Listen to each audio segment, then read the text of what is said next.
La comunicación entre científicos ha estado mediada siempre por los siguientes principios: la lealtad, al reconocer en el otro un par capaz de avalar o rechazar las ideas expuestas; la honestidad, al divulgar el propio trabajo o dar crédito necesario a otros quienes contribuyeran directa o indirectamente a la realización del mismo; y a la disciplina, representada en el rigor con el que se aplica el método científico.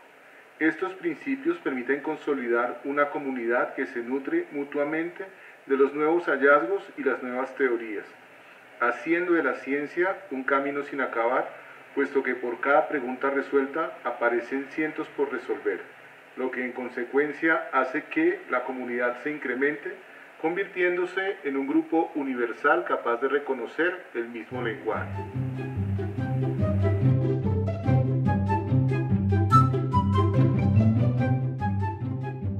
Hola a todos, ¿cómo están? Bienvenidos a Leer la Biología, el canal que hemos abierto para que entre todos hagamos debate, discusión en torno a esos libros y otros materiales que nos han ayudado a comprender este fenómeno de la ciencia natural en general, la biología en particular, y pues hay que decirlo, que alimenta nuestra pasión por esta ciencia que estudia lo vivo, ¿no?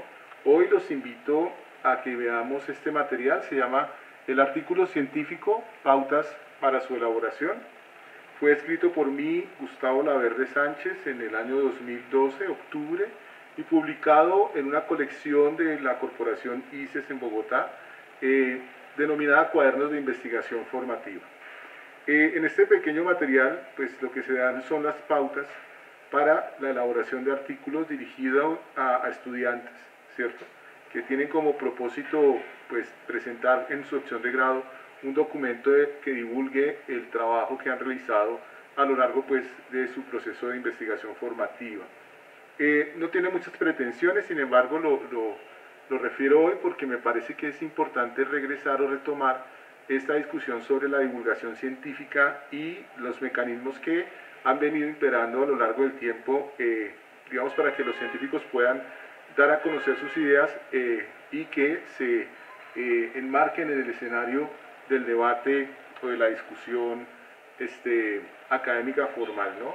Ustedes saben que desde Galileo, uno de los pasos del método científico al finalizar de todo el proceso de reconocer un problema, de establecer una hipótesis, de organizar un diseño experimental para validar esta hipótesis, obtener respuestas, pues digamos que el gran paso final es la divulgación, mediante la cual el resto de la comunidad científica puede conocer los hallazgos por un lado y segundo, entrar a debatirlos hasta el punto de aceptarlos o rechazarlos.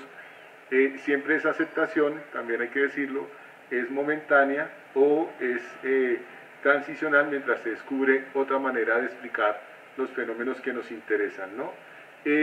¿Cómo se comunicaban entonces los científicos antes? Pues a través de tratados. Los tratados que se escribían en latín, pues eran como esos libros que se esperaban todo el tiempo, que se leían y se debatían en diferentes escenarios, especialmente en los académicos, ¿no? Este modelo imperó mucho tiempo, hasta que aparece otro mecanismo, que son las cartas, las epístolas, ¿cierto?, que era un poco más efectivo, más rápido, y hay una combinación de los dos. Por un lado, el grupo, por ejemplo, de botánicos, se enviaba información de manera permanente a través de cartas, y con el tiempo se consolidaban los tratados, verbigracia, los libros de Linneo, por ejemplo. Se sabe que Mutis y Linneo mantenían correspondencia, Mutis, el sabio Mutis de Colombia, español pero radicado en la Nueva Granada, y en esa correspondencia pues se daba información sobre descubrimientos de plantas en esta región, cosa que le servía mucho a Linneo y le agradecía respondiéndole, contándole sobre los avances de la botánica y la sistemática en la época, ¿no? Estamos hablando de finales del siglo XVIII, principios del XIX, aunque Mutis vivió hasta 1808 más o menos. Bien, retomamos entonces. La idea es que tratados, cartas o epístolas, todos estos documentos de alguna manera servían para que los científicos dieran a conocer sus proyectos. Luego, ya en las universidades más modernas, se estiló la creación de monografías, ¿cierto?, o trabajos. Estas monografías pues tenían una estructura o mantienen una estructura muy sólida en la que el piso teórico era lo más relevante, además del diseño metodológico y los resultados. Es para el que hace una monografía muy importante mostrar el marco teórico o el escenario discursivo en el que se desarrolla la propuesta y se resuelve la pregunta que se plantea, ¿no? De ahí se derivan, digamos, formas resumidas, como por ejemplo los RAEs, que en las bibliotecas especializadas y en las bases de datos, pues informan a los investigadores sobre qué contiene estas monografías y pues se utilizan en nuevas investigaciones. Hay o hubo momentos en los que los libros con los que una persona se graduaba de un pregrado o un posgrado pues eran realmente nuevamente tratados que superaban varios cientos de páginas, ¿no? Hay una tendencia actual y es la de elaborar artículos científicos. ¿Qué son los artículos científicos? Pues es un documento en el que los investigadores dan a conocer de manera breve, eso no quiere decir que es simple, ¿no? Hay complejidad en el asunto, a su comunidad científica los hallazgos de sus investigaciones. Aquí hay varias cosas que hay que resaltar. La primera, el idioma. Nosotros hemos migrado del latín al francés, del francés al inglés, y actualmente la tendencia es que los artículos se escriban en inglés, denominados papers, incluso en el idioma castellano, ¿no? Los papers.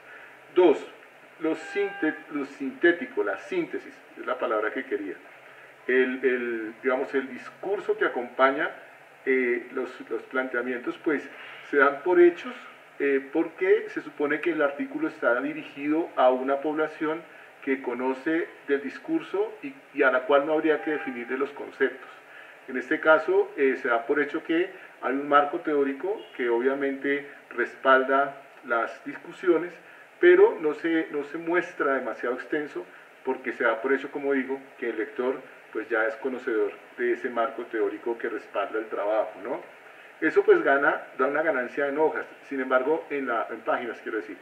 Sin embargo, en la introducción, por ejemplo, el artículo, se hace referencia a lo que el autor considere debe resaltar o mostrar para que el contexto, el conjunto de la obra, pues se reconozca, ¿no?